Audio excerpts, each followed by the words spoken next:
Garden Care A to Z is brought to you by Effecto. Welcome to Garden Care A to Z. My name is Bimray. What a great time of the year to start a vegetable garden.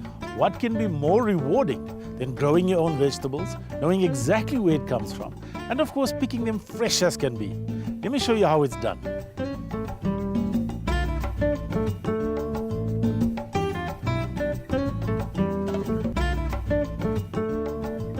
Having a great vegetable garden really depends on a couple of things. First thing is location. Full sun is very important. You've got to have full sun. You cannot grow veggies in shade.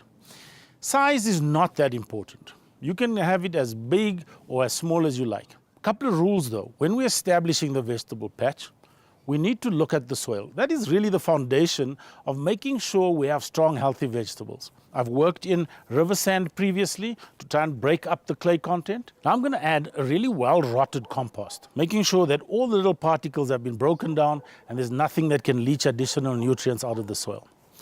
And it's very simple. We're going to spread it, then I'm going to work it into the soil.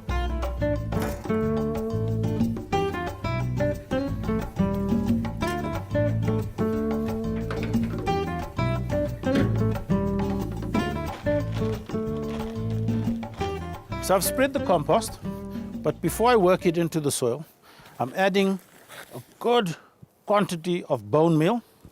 Bone meal will give you organic phosphates, which is really important for the development of roots in a plant.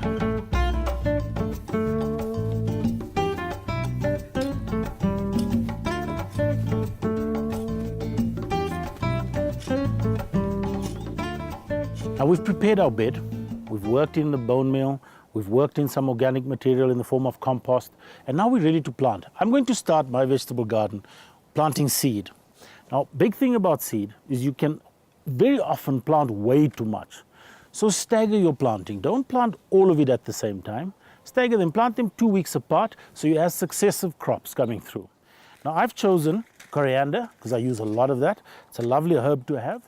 I've chosen Swiss chard, a gem squash, and this particular gem squash is called smaragd, can be picked as a baby. Tomato and a flower. I've chosen marigolds because I'm going to plant marigolds along the outside of the bed, which will attract insects away from the vegetables, so I don't have to spray as often.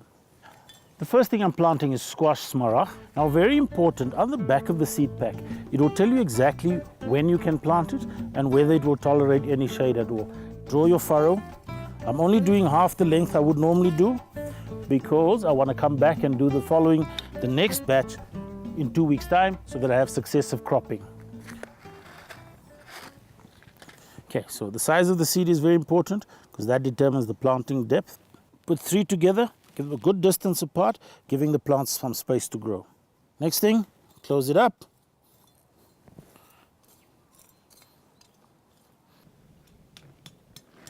So the next veg we're putting in, certainly one of South Africa's favorites. We call it spinach. In actual fact, it's Swiss chard. This we can just sprinkle along the furrow. We can always thin the plants out later as they come up. So keep the strong, healthier ones and pull out the weaker ones.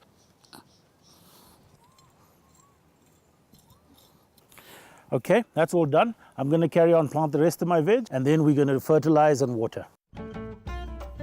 So all our seed is in. I'm very happy with that. Now I'm putting down a really nicely balanced fertilizer. It's called Plant and Veg. This also again contains biocarbon, which is fantastic for getting the plants to take up nutrients very quickly. It also helps the structure of the soil.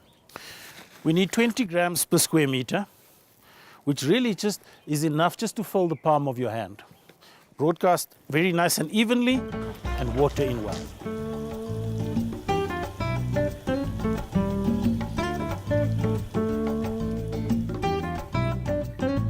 Now that's how easy it is to grow your own vegetables. Join us again on the next Garden Care A to Z for more hints and tips on how to spruce up your garden. Garden Care A to Z is brought to you by Effecto.